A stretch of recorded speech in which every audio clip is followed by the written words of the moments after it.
پھر اس قوم پر جو بھی حکم اللہ تعالیٰ کی طرف سے آتا اس پر اعتراض کرتے یا مختلف ہیلے بہانوں سے اللہ کے حکم کی نافرمانی کرتے، جیسا کہ اس قوم کے لیے اللہ نے من و سلوہ اتارا تاکہ یہ قوم بھوکی نہ رہے۔ پر یہ قوم ایک دن موسیٰ علیہ السلام سے کہنے لگی کہ اے موسیٰ، ہم یہ کھانا بار بار کھا کر اکتا چکے ہیں، آپ اللہ سے کہیں کہ ہمارے لیے زمین سے نباتات اگائے جیسے کھیرا اور دال وغیرہ، یعنی کہ اعلیٰ کو چھوڑ کر ادنا کو ترجیح دی۔ اس کے علاوہ حضرت موسیٰ علیہ السلام کو حکم دیا گیا کہ بنی اسرائیل تک یہ پیغام پہنچا دے کہ ہفتے اور اتوار کو دریا میں سے مچھلیاں نہ پکڑیں اور باقی ایام میں جیسے مرضی شکار کریں۔ اب اتفاق ایسا تھا کہ ہفتے اتوار کو مچھلیاں دریا کے اوپر کی سطح پر آ جاتی، یعنی ہفتے اتوار کو عام دنوں کی نسبت زیادہ مچھلیاں ہوتی، جس کی وجہ سے بنی اسرائیل کے دل میں لالچ پیدا ہوتا، جس کا نتیجہ یہ ہوا کہ یہ لوگ ہفتے کو آ کر دریا کے کنارے گڑھا کھودتے، اور جب پانی اور مچھلیاں اس گڑھے میں داخل ہو جاتی تو گڑھے اور دریا کے درمیان رکاوٹ لگا دیتے تاکہ مچھلیاں واپس دریا میں نہ جا سکیں، اور سوموار کو آ کر یہ ان مچھلیوں کو پکڑتے۔ پھر جب حضرت موسیٰ علیہ السلام نے اس قوم کو اس کام سے منع کیا تو کہنے لگے کہ ہم کب ہفتے اتوار کو مچھلیاں پکڑتے ہیں، ہم تو سوموار کو پکڑتے ہیں، یعنی معاذ اللہ اللہ تعالیٰ کو دھوکہ دینے کی کوشش کرتے۔ پھر یہ قوم اپنی سرکشی اور نافرمانیوں میں اتنا آگے بڑھ گئی کہ یہ اللہ کے نبیوں پر ظلم کرتے اور انہیں قتل کر دیتے، جس کی مثال حضرت دانیہ علیہ السلام پر انتہا کا ظلم، حضرت زکریا علیہ السلام کا قتل اور حضرت عیسیٰ علیہ السلام کو قتل کرنے کی کوشش کرنا ہے۔ یہی وجہ ہے کہ یہ قوم بارگاہ الہی سے دھتکاری گئی اور اللہ کی دشمن قرار پائی اور اللہ کے عذاب کی مستحق ہوئی۔ اس عذاب سے اللہ تعالیٰ نے بنی اسرائیل کو پہلے ہی تورات مقدس کے ذریعے آگاہ کر دیا تھا، جس کا ذکر سورہ بنی اسرائیل کی آیت نمبر 3، 4 اور 5 میں کیا گیا ہے، جس کا ترجمہ یہ ہے: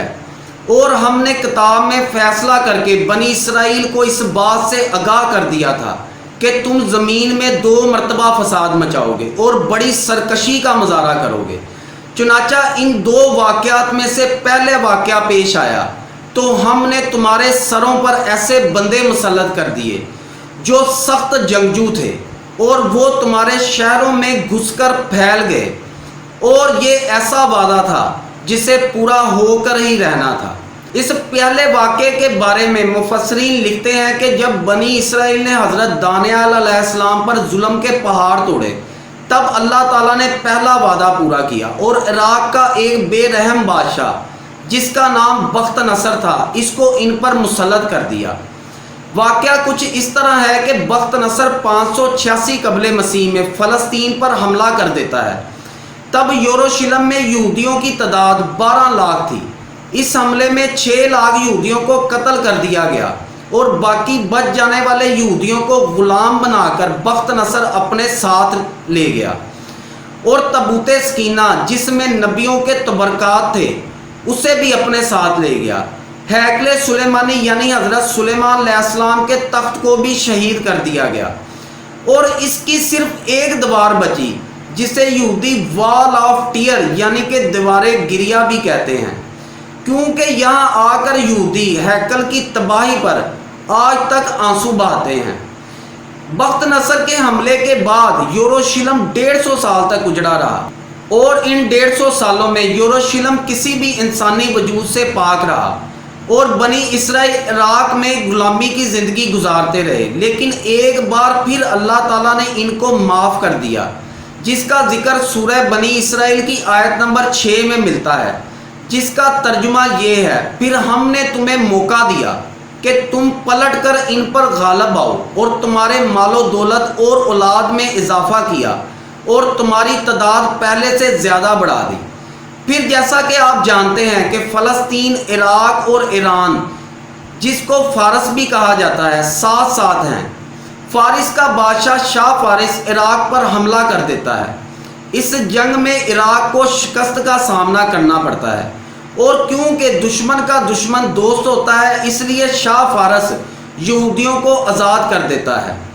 پھر یہودی 150 سال بعد یروشلم واپس آتے ہیں اور 136 سال کی محنت کے بعد یروشلم کو ایک بار پھر آباد کرتے ہیں اور ہیکل سلیمانی کو دوبارہ تعمیر کرتے ہیں،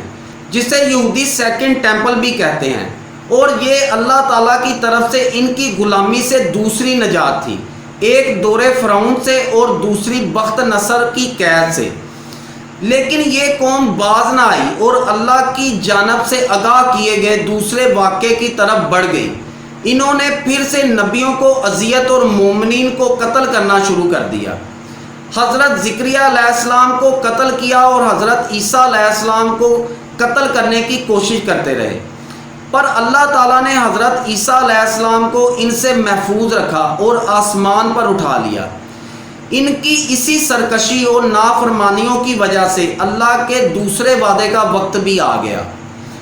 جس کا ذکر اللہ تعالیٰ نے سورہ بنی اسرائیل کی آیت نمبر 7، جس کا ترجمہ یہ ہے: چنانچہ جب دوسرے واقعے کی میعاد آئی تو ہم نے دوسرے دشمن کو تم پر مسلط کر دیا تاکہ وہ تمہارے چہروں کو بگاڑ ڈالے اور وہ مسجد میں اسی طرح داخل ہوں جیسے پہلے لوگ داخل ہوئے تھے،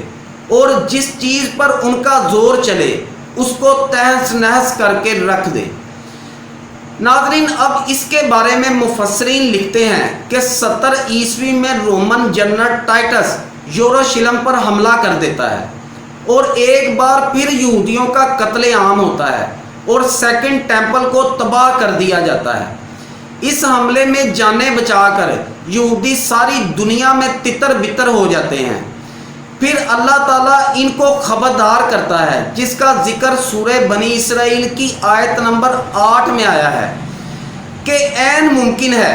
کہ تمہارا رب تم پر رحم کرے، لیکن اگر تم پھر وہی کام کرو گے تو ہم بھی وہی کام کریں گے،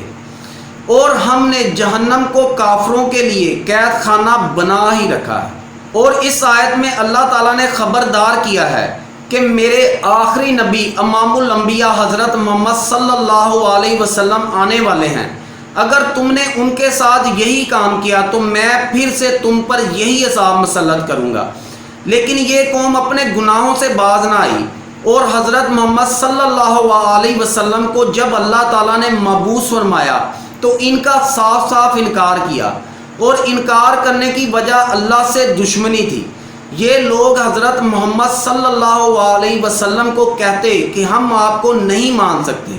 کیونکہ آپ پر وہی حضرت جبرائیل علیہ السلام لے کر آتے ہیں، جبکہ جبرائیل علیہ السلام ہمارے دشمن ہیں، کیونکہ جبرائیل علیہ السلام ہی ہم پر عذاب مسلط کرتے ہیں، اسی لیے جبرائیل علیہ السلام ہمارے دشمن ہیں۔ آپ اللہ کو کہیں کہ آپ پر حضرت میکائیل وحی لے کر آئیں تو ہم آپ کو مان لیں گے، اور حضرت محمد صلی اللہ علیہ وسلم پر ظلم کی انتہا کر دی، اور پھر اللہ تعالیٰ نے ان پر اپنا شیر مسلط کر دیا، یعنی کہ حضرت علی رضی اللہ تعالیٰ عنہ۔ اور یہ سب مسلمان جانتے ہیں کہ خیبر یہودیوں کا بہت مضبوط قلعہ تھا، جو اللہ کے شیر حضرت علی رضی اللہ تعالیٰ عنہ کے سامنے مٹی کا ڈھیر ثابت ہوا، اور نبی پاک صلوات و سلام کے صحابہ نے یہودیوں کو تاریخی شکست دی۔ اور اس غزوہ کے دوران ایک یہودی عورت نے زہریلا کھانا کھلا کر امام الانبیاء صلی اللہ علیہ وسلم کی معاذ اللہ جان لینے کی بھی کوشش کی، لیکن اللہ تعالیٰ نے اپنے نبی صلی اللہ علیہ وسلم کو محفوظ رکھا، اور یہ انبیاء پر ظلم کی ایک اور مثال تھی۔ اب اس شکست کے بعد اپنے گناہوں سے توبہ کرنے کی بجائے اپنے تمام قبائل کی میٹنگ بلائی اور سب سے یہ عہد لیا کہ یہ ہماری آخری شکست ہے، اس کے بعد کوئی ہمیں شکست نہیں دے سکے گا۔ پھر اللہ اور انسانیت کے خلاف ایک خطرناک منصوبہ بنایا، اور یہ تمام قبائل اس منصوبے کو پورا کرنے میں لگ گئے۔ یہ منصوبہ تھا یروشلم واپس جانا، ہیکل سلیمانی کی تعمیر، اللہ اور انسانیت کے خلاف جنگ۔ پھر وقت گزرتا گیا،